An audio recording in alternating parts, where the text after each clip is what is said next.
What's up, guys? Dylan here, and I'm going to talk about two big topics for crypto and business today. So it's education, and then there's multiple ways to trade. So just brought to you from, I'm going to show you this quick view, just out here, Colorado. Got the river view. Got good lighting out today too. It's overcast, so if you're ever making content and it's overcast, the lighting is just perfect because it's like a light box. So it kind of filters the light so it's not as harsh, so it smooths it out. And, so it's all nice and green, some rain came through. But Laylu, my dog, she's barking at the geese in the water, so she's having a good time. And we just got back from a run, so I figured might as well do the video now. Let's make sure this is all straight. So let's talk about education in crypto. On the website procoinnews.com, there's a headline talking about education is one of the biggest barriers to crypto adoption. And I've mentioned this in other videos, is that education in crypto is essential because there's a lot of technical jargon and new ideas and concepts for the majority of people that aren't computer science people, right? Like what's a blockchain, cryptocurrency, crypto asset, what is it, right? What are private keys? Like, what is hashing? What is mining? What is all this stuff? What is it? What is an Ethereum, right? What's a Bitcoin? All this stuff, and because it's a radically new thing, as evidenced by, if you look at the market, there's billions of dollars in it, trillions really, and it's still not even off the ground, right? So many projects are multi-billion-dollar projects, which is basically investors saying, like, I believe in the future of this, so I'm gonna put my money in this versus something else. And they're not even fully operational. Like, Bitcoin hit $1 trillion earlier this year, and it's dropped down a little bit, but it's still gonna go back up and hit over that. And some of the best companies in the world are $1 trillion or more companies. So, it's pretty wild. So education is one of the biggest things. And so what can you do to educate people? Well, number one, as I tell everyone, is I don't recommend anyone just blindly investing, because I'm not a financial advisor and this is not investment advice, but it's just go learn about it, read about it. That was my biggest regret, is hopefully Lily doesn't go too far. She's on a romp. My biggest regret is over the past 10 years when it comes to this space is not actually diving in and learning about it, when I could have actually learned, right? I just pushed it away, like, you know what, I'm not going to touch it, right? I'm not going to deal with it. It's something else. It's not, it's over. It's not going to go anywhere. I got better, more important things to do. And if only someone would have taken me by the hand and been like, here, let me show you this. Someone I trusted. If only they did that. If only I would have stopped for a second and actually looked into the things, right? Looked in, been shown how to set it up, how to actually put money into it. I'd be probably having the conversation from a different place. Although I wouldn't necessarily want to, because it's pretty beautiful out.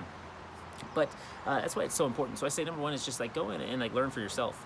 And then you can do the same thing for other people. Just tell them about it, right? Talk to them. I had someone, I posted on my Instagram, education is one of the most important things for right now because of the financial situation, because of crypto. And someone's like, they sent me a link saying that Bitcoin is dirty money, right?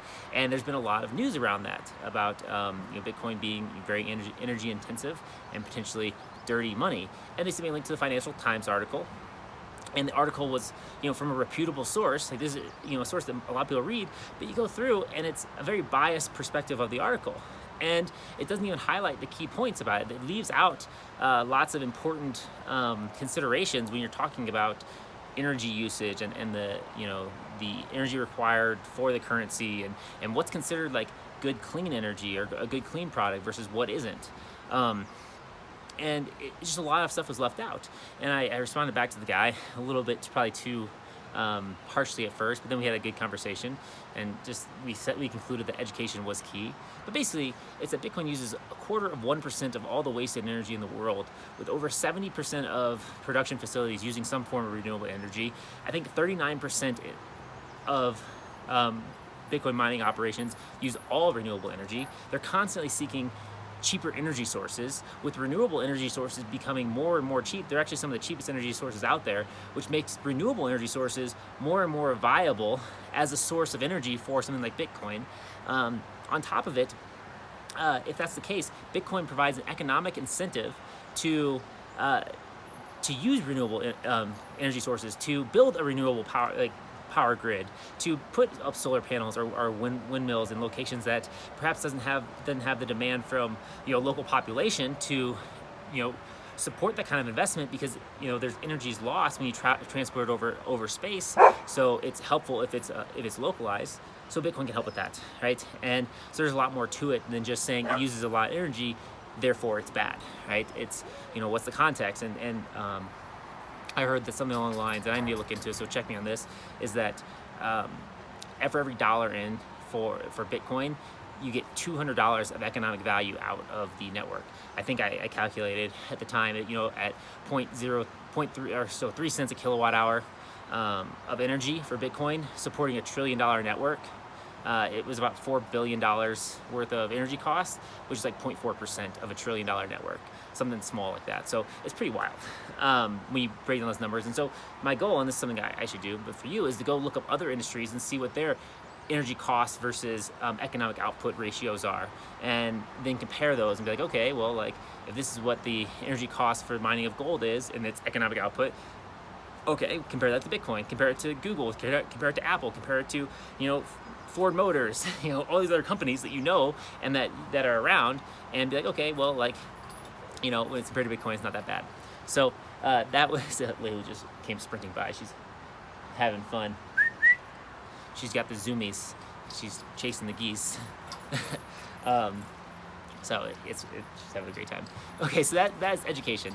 And someone else was, why is it so important for you to be educated on this, right? You may think that you don't need to be educated on crypto. Well, right now, like we had, I think it was like 30% of our money supply was printed, or at least the U.S. money supply was printed in the past year. So that's a pretty dramatic, and of the total U.S. money supply. So it's not just like 30% more than normal. It's like 30% of the total.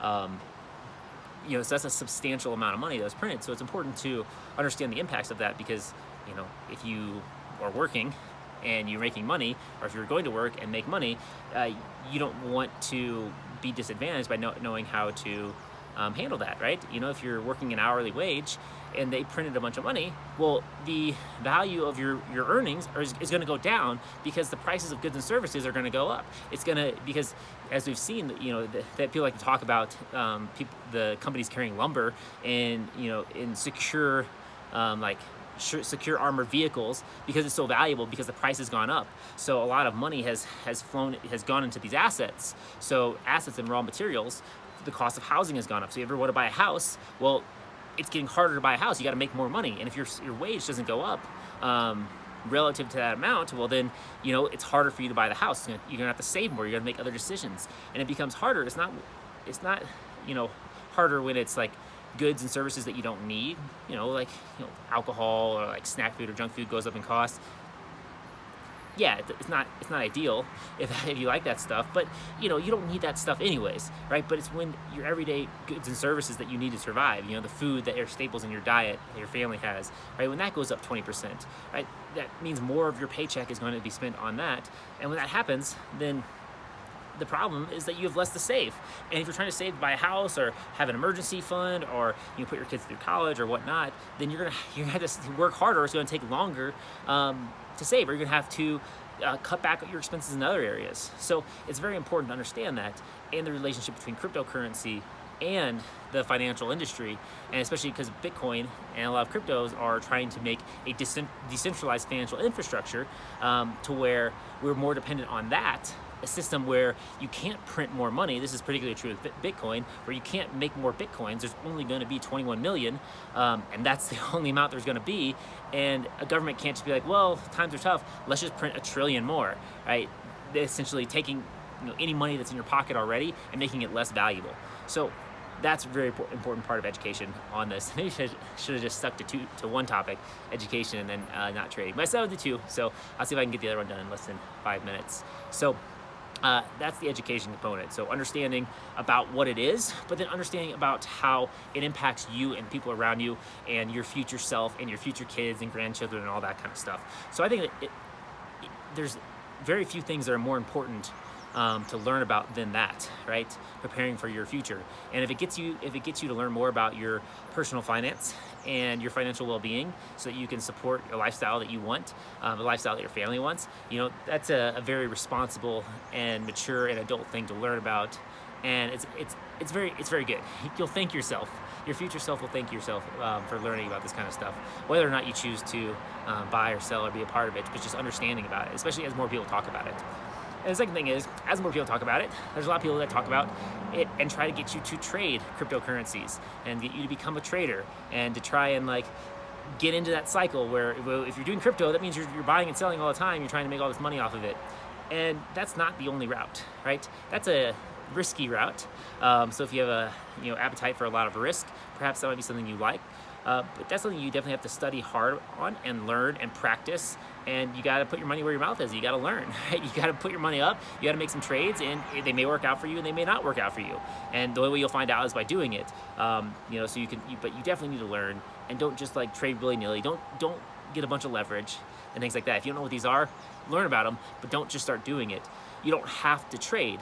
And I hear a lot of people talking about this and trying to convince their followers on YouTube and stuff to go become traders and trade all the fluctuations in the market and put your coins in and take your coins out and then hold them, and then you try to enter this point, and it's just man, timing the market can be a very tough game. And they say is time in the market will always beat timing the market. And if you listen to these traders talk, very few traders, I think 85% of traders lose money, and very few traders actually make more money by trading, going in and out of the market, than they would have if they were just bought and held over the past 10 years when it came to Bitcoin and several of the other cryptocurrencies. And you see people say oh my gosh, I made all this money with this trade. But the reality is, what they're really saying is I bought, and then the coin rose up in price, right? And that's where they really made their money, not because they did some sort of fancy trade or they knew exactly what was going to happen. It's just the market went up, and the saying, rising tide lifts all boats, happens to be true. So you can trade like this too. Well, maybe you can, but the key is just to, as they say, hodl, right? So have a long-term investing mindset when it comes to that kind of thing. But the point is that there's actually other ways you can trade, right? A lot of these traders are really just trading other coins than Bitcoin, or Bitcoin, so they can get more Bitcoin, right? So they can, have enough money so they can get 2 Bitcoins or 3 Bitcoins or however many they want, right? That's their goal of trading, and maybe some spending money.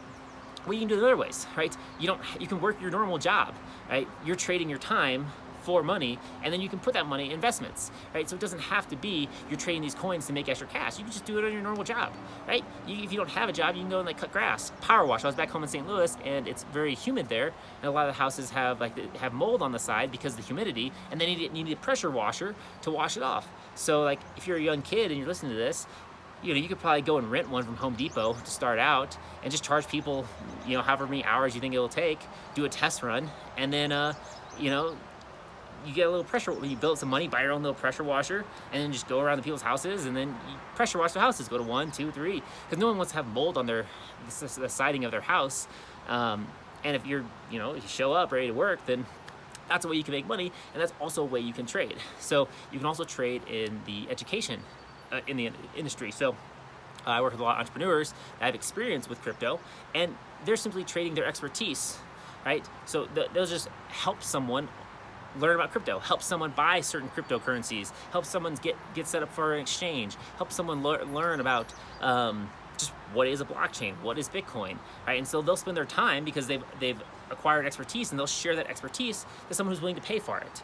And that's a way you can trade. So you don't have to just be trying to invest your money into the market and have it go up at the exact right time or go down at the exact right time. You can just be hey, look, if you want to, and this is something that I do as well, but it's basically hey, look, if you want to set up a cold storage wallet, schedule, click the link below in my calendar, and we'll schedule a call. It's $50, take about 30 minutes to an hour, and we'll give you a cold storage wallet setup, hardware wallet setup. And for a lot of people, it's totally worth it, right? Paying someone who knows what they're doing, so you don't lose $1,000 worth of Bitcoin, or a few $100 worth of Bitcoin, or multiple thousands of dollars. So it's more secure, so it can't be hacked off your computer, right?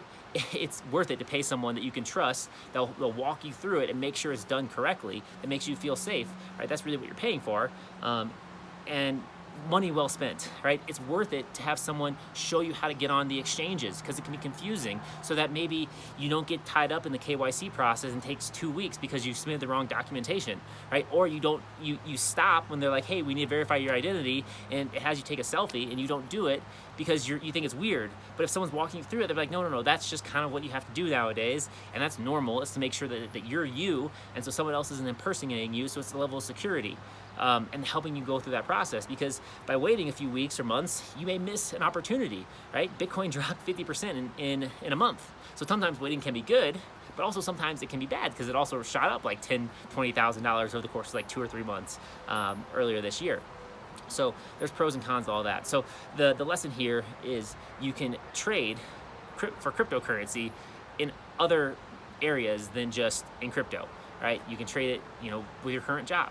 You can start a side hustle, right? Whatever your current business, you can take money that you were saving in other areas, and you can allocate some of that to crypto, right? To Bitcoin. You can add a portion of your portfolio to it. So there's all these different ways. But the key here is, I guess, don't get too tied up thinking you have to be a trader to be in the crypto market. Some people are traders, right? Some people day trade. Some people, they do more macro long-term trades. Some people just invest in projects, more venture capital, where they find coins and projects that they can invest in. And it's pretty cool that you have the power to invest in a company, an idea, in a project, just from your smartphone, right? That's pretty powerful. So that's it for today. I went over my 15-minute time frame. I'll blame Leilu and it being nice outside. But the key things is education, and then you don't have to trade cryptocurrencies to trade for crypto, to get more crypto. So with that, hopefully you enjoyed this video. If you want to smash that like button, hit subscribe, and I should have the links up in my profile by this time. So if you want to work with me, you can click the link below, schedule a call with me, or I have a lot of great resources below to help you get started. So check those out in the comments, in the description. Don't give your private keys to anyone in the comments. If anyone's talking about that kind of stuff, that's bad. They're scammers. So have a great one. Peace.